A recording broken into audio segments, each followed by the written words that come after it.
Most people live with an invisible chain around their neck.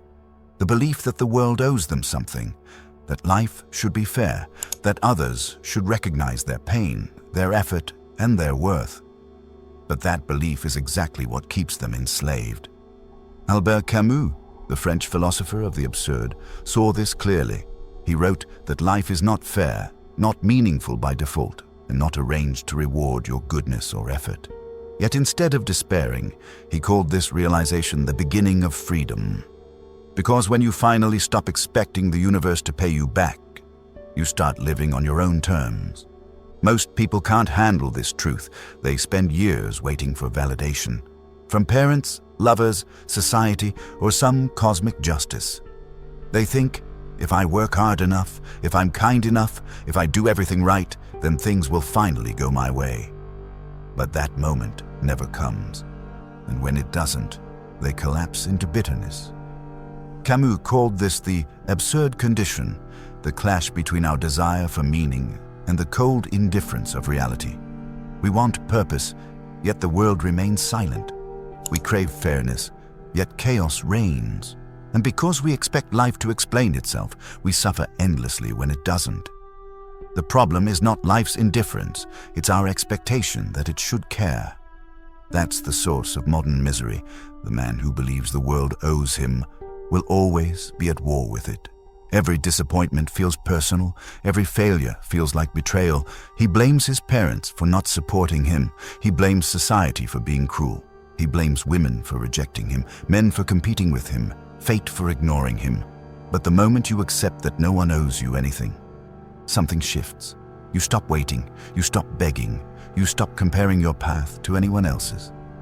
You begin to take responsibility, not as a punishment, but as liberation. Camus didn't preach submission or nihilism. He said, one must imagine Sisyphus happy. The man cursed to push a boulder up a hill for eternity can still find joy, because he chooses to embrace the absurd. He no longer expects the mountain to flatten itself for him. He pushes anyway, because he chooses to. That's the secret of power most people never discover. When you abandon entitlement, you gain control. The world owes you nothing. Not respect, not love, not understanding. But that doesn't mean your life is meaningless. It means it's yours. Every victory, every small moment of peace, every earned bit of joy becomes sacred precisely because it wasn't given to you. When you realize this, you stop trying to make life fair. You make yourself strong instead. You stop demanding that others see your worth. You show it through silence and action, and you stop resenting what you don't have, because you finally understand nothing was ever promised. This is where Camus's freedom begins, in the rebellion against illusion, in looking life in the eye and saying, you owe me nothing, but I will live fully anyway. That's not despair, that's awakening. And it's only the beginning, because once you accept that no one owes you anything, the next question becomes, what will you do with that freedom? Once the illusion shatters, once you truly grasp that no one owes you anything, a new kind of silence begins inside you. It's not empty, it's powerful, because for the first time you realize that your life is no longer in anyone's hands but your own. Camus believed that freedom begins where expectation dies, and responsibility is its natural twin. You can't be free and still depend on others to validate your existence. You can't be free while blaming the world for your circumstances. Freedom means standing naked before the absurd, before an indifferent universe, and saying, I'll create meaning myself. This is rebellion in its purest form. Not political, not social, but existential. Camus wrote, the only way to deal with an unfree world is to become so absolutely free that your very existence is an act of rebellion. To be free is to refuse to live on borrowed expectations. It's to stop saying, they should have helped me, and start asking, what can I build anyway? The man who embraces this truth becomes dangerous, not in a violent sense, but in spirit. He no longer needs permission to act. He no longer needs applause to move forward. He has broken the invisible contract with the world that says, if I suffer enough, I'll be rewarded. He knows that suffering is not a ticket to anything. It's simply part of being alive. When you stop looking for cosmic fairness, you stop waiting for things to make sense. You begin to act because you choose to act. And that choice is where responsibility is born. Camus didn't say life was meaningless. He said it was absurd. The difference matters. Meaninglessness leads to despair, but absurdity invites rebellion. If the world refuses to give you meaning, you can rebel by giving it one anyway. That's the beauty of human defiance. Every moment you take ownership. Every time you work, learn, improve, and endure without needing thanks, you become freer. Because dependency is the real cage, not a circumstance. Think about it. Most people wait their entire lives for someone to come fix things. They wait for perfect timing, for support, for understanding. They never start because they want guarantees. But Camus's philosophy kills the need for guarantees. He tells you the world owes you no explanations. Act anyway. That's rebellion. That's power. When you take full responsibility, you stop expecting and start creating. You stop waiting for the right moment and start shaping it. You stop being a victim of life's chaos and start dancing with it. Camus saw Sisyphus not as a man doomed to despair, but as a man who had mastered acceptance. Every time the stone rolled down, he walked back down the hill. Not with sorrow, but with a quiet smile. Because the mountain no longer defeated him, it defined him. Responsibility doesn't mean carrying the world's weight with suffering. It means lifting your own burden with awareness and realizing that your strength is the only thing that truly belongs to you. That's the paradox of freedom. Once you stop expecting life to give, you finally start to receive. Not gifts, not mercy, but clarity. And that clarity changes everything. Because once you see that no one owes you anything, you begin to see that you owe yourself everything. And that truth, that fierce ownership, is the foundation of all greatness. There's a moment in every man's life when he realizes the world isn't listening. He speaks, he tries, he gives. But the world moves on as if nothing happened. That's the day entitlement dies, and true strength begins to grow. Camus understood this quiet transformation. He saw that the people who suffer the most are not the ones with the hardest lives. They're the ones who believe they shouldn't have to suffer at all. The belief that life owes you comfort is the most dangerous lie ever told. Because once you expect ease, every challenge feels like injustice. Entitlement blinds you. It makes you see struggle as punishment instead of opportunity. You start asking, why me, instead of what now?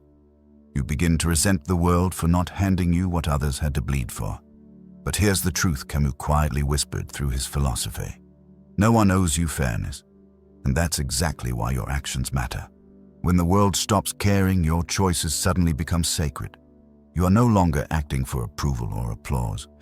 You act because it defines who you are. You build discipline not to be admired, but because chaos exists and you refuse to drown in it. You seek wisdom not to look smart, but to see clearly in the fog. That's the death of entitlement. When you no longer demand that life makes sense, but you live as though your effort does. This is where inner power is born. When you stop expecting the world to fix you, you start becoming someone who can withstand it. When you stop blaming, you start building. When you stop waiting for ideal conditions, you start creating your own. Camus' philosophy is often misunderstood as pessimism, but it's the opposite. It's the ultimate form of optimism.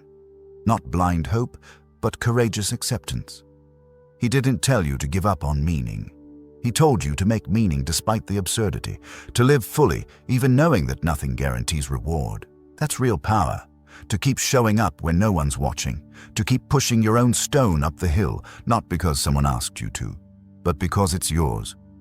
Most people will never reach that level of inner freedom because they never outgrow their entitlement.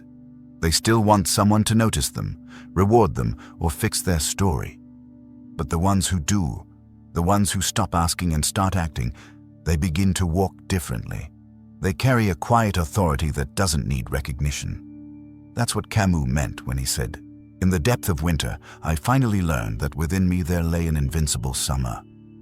The summer is strength. It's built, not given. And if you've made it this far, you already know. These truths aren't meant to comfort you. They're meant to wake you. Because deep down, you're not meant to be pitied. You're meant to rise. If this message resonates with you, if you're someone tired of waiting for the world to care, then subscribe. Not because you owe it, but because you choose to walk the same path. One of awareness, rebellion, and quiet strength. There's more to uncover. Next, let's explore how embracing life's absurdity doesn't destroy meaning, instead creates it. Think about that. When you finally face the truth that no one owes you anything, you stand alone with the absurd. It's the moment you stop running from disappointment, from unfairness, from reality itself. It's uncomfortable, but that discomfort is the beginning of meaning. Camus believed that the absurd is not something to escape from, it's something to embrace. Because only by facing the absurd do you discover what's real. Life will always be unpredictable. It will never follow your script. And yet, in that chaos lies a strange beauty. The power to create meaning from nothing. We spend our lives searching for purpose, for some grand design that will make sense of it all. But Camus argued that this search is itself the trap. The world doesn't hand out meaning. It doesn't explain your suffering. It doesn't reward your goodness. Meaning is not found. It's made. When you accept that truth, something inside you becomes unshakable. You stop being a passenger of life and start becoming its sculptor. You no longer say, "What's the point?" but instead, "What will my point be?" That's the core of Camus's rebellion. Not against society, but against despair.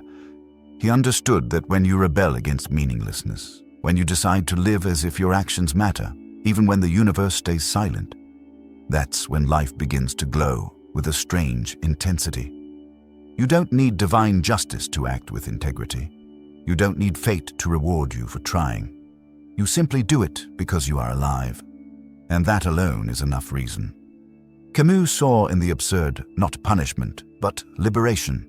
If life has no pre-written meaning, then you are free to write one. If there's no promise of eternal reward, then every single moment becomes infinitely precious. That's the paradox. When nothing is guaranteed, everything becomes meaningful. When you stop waiting for tomorrow to validate today, you finally start living. This is why Camus imagined Sisyphus happy, because the stone, the hill, and the endless struggle, all of it became his own creation.